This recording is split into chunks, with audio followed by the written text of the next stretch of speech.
We are mere days away from President-elect Donald Trump taking office. In fact, he may already be there by the time you watch this video, and the incoming president has already expressed some interesting ideas. American expansionism is on his mind, and two territories have established themselves as clear targets for Trump: Greenland and the Panama Canal. Trump has his reasons for having his eyes on both territories. When asked if he would be willing to rule out taking either by force, he gave a cagey response. "I'm not going to commit to that," said the incoming president. "It might be that you'll have to do something. The Panama Canal is vital to our country. We need Greenland for national security purposes." There's a chance that this is just Trump signifying that the US should never rule out going to war with anybody. After all, there's always a chance, no matter how slim, that these territories could turn against the US. Maybe Trump simply doesn't want to rule out military intervention in Panama or Greenland because of that slim chance. Or maybe he has expansion on his mind. Maybe President-elect Donald Trump is preparing for full-scale US military invasions of Greenland and the Panama Canal that would see both territories fall under direct US control.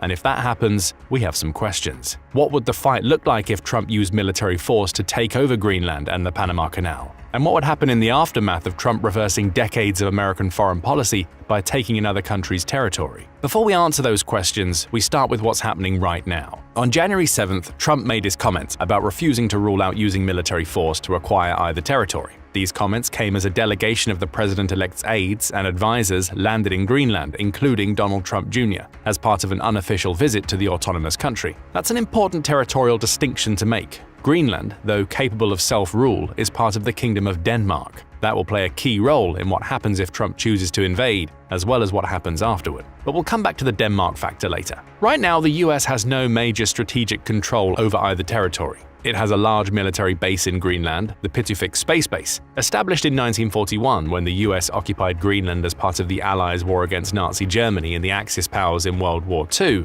the base was originally known as the Tula Air Base, until its rebranding in 2023. Regardless, the base stands as America's northernmost military installation and exists thanks to a joint agreement between the US and Denmark. It's home to the 12th Space Warning Squadron and the Satellite Command and Control Division of the 23rd Space Squadron. Together, those squadrons use a solid-state phased array radar to track the skies for missiles. That essentially makes Greenland an early warning system for the US in case an enemy power, such as Russia, launches intercontinental ballistic missiles at America. Greenland has a strategic importance even if the US only controls Pitufik as part of an agreement with Denmark. As for the Panama Canal, that's been under the sole control of Panama since 1999. The US used to control the canal, though it returned it to Panama in 1979. What followed was a 20-year joint partnership in which the US helped Panama govern the strategic waterway until the 1999 full handover. So the US has a history with Greenland and the Panama Canal. And it's possible Trump will use that history as justification for US invasions. Trump is certainly coming out with rhetoric that suggests he has designs on the territories. For instance, Trump posted the following to his Truth Social account before Trump Jr. and the president-elect's aides landed in Greenland. "Don Jr. and my reps landing in Greenland. The reception has been great. They and the free world need safety, security, strength, and peace. This is a deal that must happen. MAGA.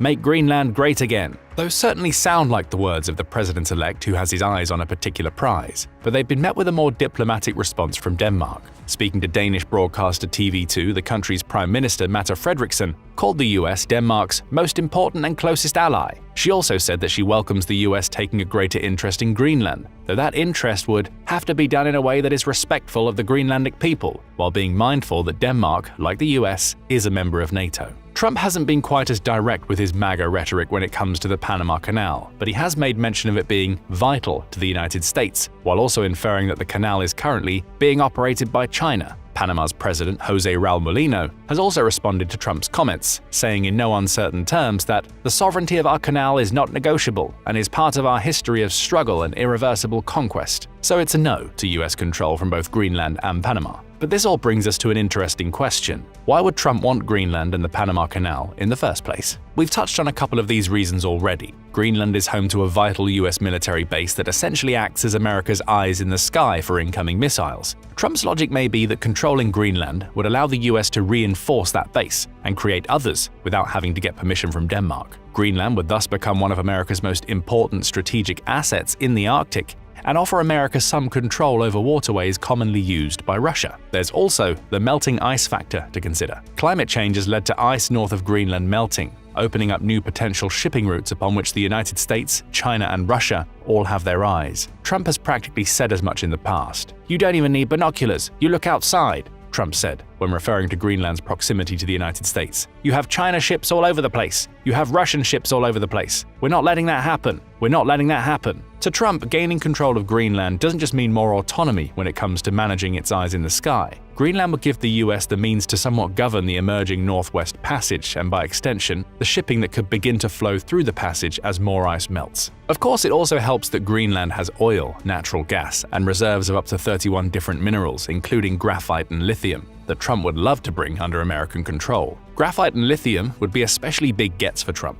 Right now, China controls about 65% of the world's graphite production, with most lithium being mined by China, Chile, and Australia. Having control over some vital rare elements, with lithium being especially important because of its use in electronics, would allow the US to wrest portions of the market for these materials from China. Speaking about China, that brings us back to the Panama Canal. Trump's claims that China controls the Panama Canal aren't completely unfounded. The Hong Kong-based company CK Hutchison currently manages 2 ports near the canal's entrance, which has in the past led to Trump claiming that Panama overcharges American ships using the waterway. Panama was also the first Latin American country to sign up for China's Belt and Road Initiative, or BRI. The BRI is an ambitious project that sees China helping other countries to build infrastructure off the back of loans that China provides. It's often seen as a way for China to build its influence in the countries that become members, a concern that may be on Trump's mind when it comes to Panama. The Atlantic Council says that the US and its partners offer little alternative to China on the investment front in Panama, though it does offer $3.8 billion in foreign investment annually. That places Panama in a tough position, favor the US to continue securing that aid or move closer to China in the hope that the investment it offers supplants what the US spends on Panama. For his part, Molino rejects these claims of influence. "There is absolutely no Chinese interference or involvement in anything to do with the Panama Canal," claims Panama's president. But that statement may not be enough to dissuade Trump, especially with the BRI and Hong Kong-controlled ports being factored into the equation. According to the trade publication Cargo Now, around 40% of America's container shipping travels through the Panama Canal on its way to other destinations in the world. If Trump truly believes that Panama overcharges the US for this container transit, he may also believe that taking control of the Panama Canal would mean that US shipping becomes cheaper. Maybe American ships would no longer need to pay at all if the canal was under US control. Plus, America would make a major profit by charging ships from other countries whatever it wants to use the waterway. So there are clear benefits to the US taking over both Greenland and the Panama Canal. And the interesting thing is that the US has prior when it comes to both territories. The US military has gotten directly involved in Panama before. In December 1989, thousands of American troops descended on the country by land, air, and sea to oust General Manuel Noriega from his seat of power in Panama. Dubbed Operation Just Cause, the invasion came on the back of Panamanian forces killing a US service member and saw more than 20,000 American soldiers invade the country. The US took control of Panama's key military installations and ousted Noriega, killing at least 514 Panamanian soldiers and civilians in the process. So America has invaded Panama before. It could do it again under Trump.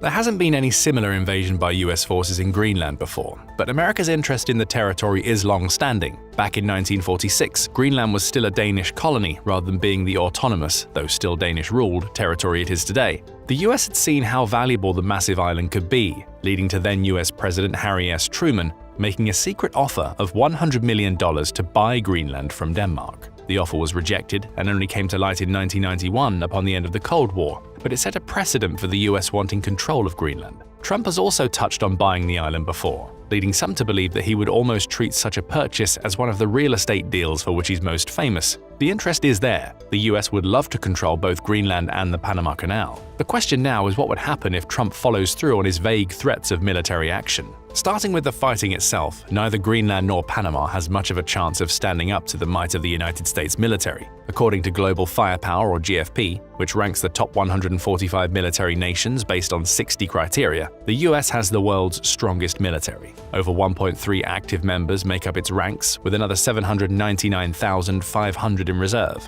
The US has the world's most powerful air force, with 13,209 aerial assets, about 14% of which are fighter jets that are in easy range of both Panama and Greenland, thanks to America's aerial tanker fleet of 606 planes. These tankers can refuel fighter jets in the air, easily allowing the US to keep its planes above both territories. Add America's 472-asset Navy, the second largest by asset amount in the world, and you have a nation that would barely even need to scrape the surface of its massive ground power to cause serious damage to Panama and Greenland. As for the two territories, they don't have a lot to offer in resistance.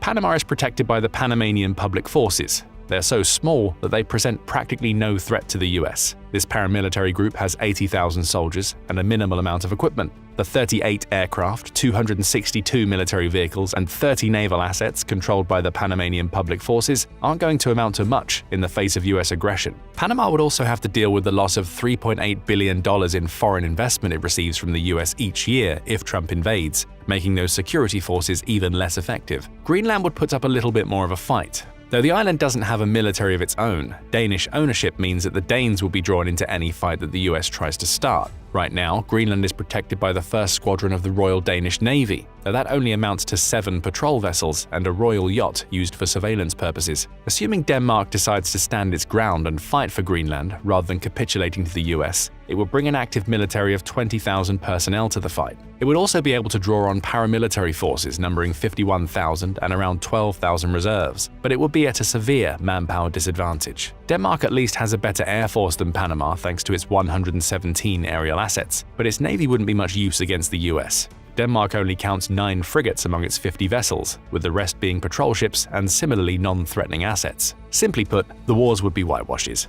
Even if Denmark and Panama found some way to combine their forces, a difficult prospect given that Greenland and Panama are separated by the Atlantic Ocean, the US would steamroll over both of them in direct military engagements. Trump would gain control of Greenland and the Panama Canal if he decided to involve America's military. But what would happen next? We'll start with Greenland because that particular island offers a unique wrinkle to Trump's plans. Denmark is a member of NATO. By default, that also makes Greenland a NATO member, due to Denmark's ownership of the autonomous territory. If Trump invades Greenland, he runs the risk of triggering Article 5 of the NATO Treaty, which states that all NATO members come directly to the aid of any NATO member that experiences an invasion of its own soil. Therein lies the unique wrinkle. The United States is also a NATO member, and is by far the most powerful of the organization's 32 member countries. By triggering Article 5, Trump would essentially force the rest of the group's members to attack the United States, at least in the defense of Greenland. If the ensuing war expanded to the point that any of these member nations attacked the US on its own soil, that would also trigger Article 5. The whole invasion would be a diplomatic catastrophe from NATO's perspective, forcing its members to choose between supporting the US,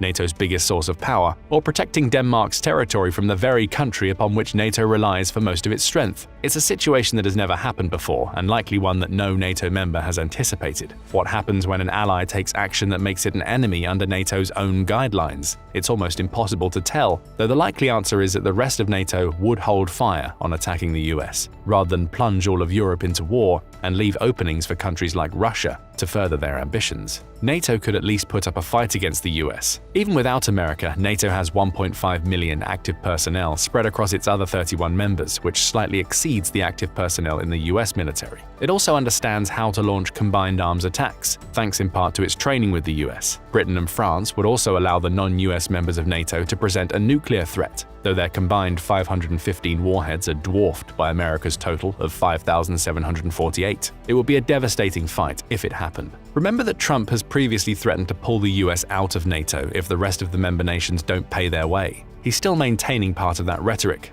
On January 5, 2025, he told reporters they can all afford it, but they should be at 5%, not 2%. For context, NATO recommends that its members dedicate at least 2% of their gross domestic products to defense. It seems that paying their way amounts to most of NATO's other members more than doubling their defense outlay to keep Trump happy. So maybe the complex diplomatic situation will be made simpler by Trump pulling the US out of NATO, but that would still mean war between the world's single most powerful country and a military alliance that almost matches it in sheer numbers and strength. Trump might argue that America's invasion of Greenland is what Greenlanders actually want. He implies as much with his "Make Greenland Great Again" comments. But that doesn't seem to be the case either. On January 10th, The Guardian ran a piece in which it asked Greenlanders what they think about Trump's desire to control their island. Ole Hjorth, a 27-year-old, summed up the general mood when he said, "Talk of annexing us is both terrifying and ridiculous. If he used military force, that would mean going to war with the rest of NATO and implementing sanctions and tariffs on Denmark, and therefore the rest of the EU as well.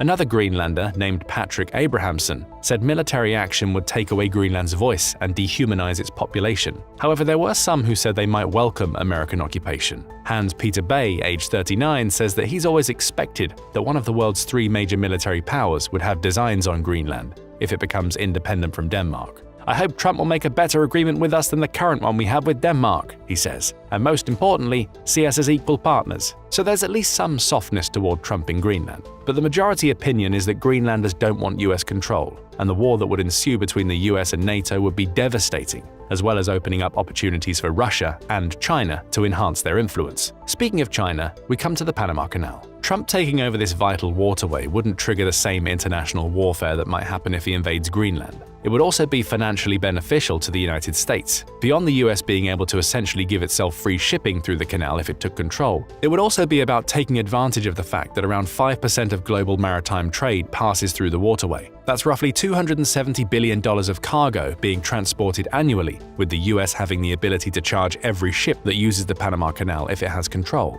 In 2021 alone, the Panama Canal took $2.97 billion of revenue, which would make it a nice little earner for the US. America would also try to use its new influence to force Panama to withdraw from China's BRI scheme. In truth, taking over the Panama Canal would mean invading Panama itself, meaning the entire country would end up under American control. That would anger China. Its growing influence over the canal would be cut immediately, as you have to imagine that Trump would look for some way to get rid of the Chinese-owned ports currently operating on the waterway. Would that be enough for war to break out between the US and China? It might, though the prospect is unlikely.